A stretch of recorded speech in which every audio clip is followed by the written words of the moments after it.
Hello நண்பர்ஸ் நண்பீஸ், இப்போ நாங்கள் எங்கே கிளம்பிட்டு இருக்கோன்னா, அதை சந்தோஷமாக சொல்லாமா சோகமாக சொல்லாமான்னு தெரில. தளபதியோட கடைசி படமான ஜனநாயகனை பார்க்கறதுக்கு ரோகிணி தேட்டருக்கு தான் போயிட்டுருக்கோம். வாங்க பார்க்கலாம்.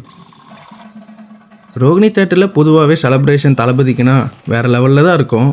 அதுலேயும் இந்த வாட்டி கடைசி படம்ன்றதுனால பட்டாசு, அண்ணன் கட் அவுட்டு, கரகாட்டம், மேளத்தாளம், கடைசியாக பால் அபிஷேகமும் நல்லாவே நடந்துச்சு. ஃபேன்ஸ் எல்லாமே செம்ம ஹாப்பி, செம்ம டான்ஸு. ஃபைனலி அண்ணனுக்கு பூவை போட்டுட்டு உள்ளே போனால் டிஜேவை தேட்டருக்குள்ளே போட்டுட்ருக்காங்க.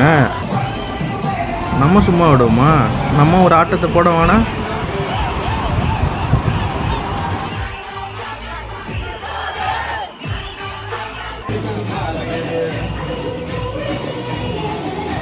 என்னங்க கடைசியாக மூவியை பார்த்துட்டு படத்தில் குறகுறலாம் இல்லை. அண்ணனோட கடைசி படம் எப்பயும் போல் நல்லாவே இருந்துச்சு. 25 years ஆஃப் எமோஷன்ஸ் இங்கோட எண்டுங்க. அவ்வளோதான். நம்ம அண்ணன், நம்ம Thalapathy, the one man, the one emotion.